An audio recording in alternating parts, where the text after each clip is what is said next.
ఆ నీటిలో పడిన వ్యక్తి అనుకోకుండా ఒక వ్యక్తి నదిలో పడి కొట్టుకుపోతుంటే అక్కడున్నవాళ్లు గమనించి ఆ నదిలో చేపలు పట్టడానికి వచ్చేవారిలో ఈత వచ్చిన వారిని కాపాడమని అడిగారు.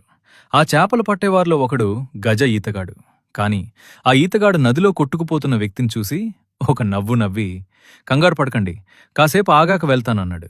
ఆ మాటకు అక్కడున్నవాళ్ళు ఆశ్చర్యపోయి, ఒక మనిషి ప్రాణం పోతుంటే నీకు నవ్వులాటగా ఉందా? నీకు కావాలంటే డబ్బులు పడేస్తాం, ముందు వెళ్ళి కాపాడు అనగానే ఆ ఈతగాడు మళ్లీ నవ్వి ఇంకోసారి నదిలోతులో తొంగిచూశాడు. ఈసారి క్షణం ఆలస్యం చేయకుండా దూకేసి ఈ వ్యక్తి జుట్టు పట్టుకుని ఒడ్డుకు తీసుకొచ్చి అతను తాగిన నీళ్లని కక్కించాడు. మొత్తానికి ఆ వ్యక్తి బ్రతికాడు.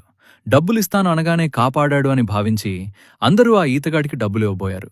అయితే ఆ ఈతగాడు నవ్వి, నాకొద్దు అనగానే మరి ఎందుకు ఆలస్యం చేశావని అడిగితే, ఒక ఈతరాని వ్యక్తి ప్రమాదవశాత్తు నదిలో పడిపోతే ప్రాణభయంతో ఎలాగైనా బయటికి రావాలనే తాపత్రయంతో తమ కాళ్ళు చేతులు చాలా బలంగా ఆడిస్తారు.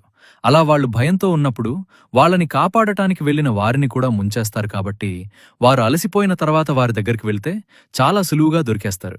అందుకే నేను ఆలస్యంగా అతని దగ్గరికి వెళ్లానని సమాధానం ఇచ్చాడు. మనకు ఓపిక ఉన్నంత వరకు దేవుని దగ్గర నుండి సహాయం దొరకదు. ఎప్పుడైతే వట్టి చేతులతో ఆయన ముందు మోకరిస్తామో అప్పుడే మనకు ఆయన దగ్గర నుండి సహాయం దొరుకుతుంది. దేవుడు మనకు ఆశ్రయమును దుర్గమునై ఉన్నాడు. ఆపత్కాలములో ఆయన నమ్ముకునదగిన సహాయకుడు.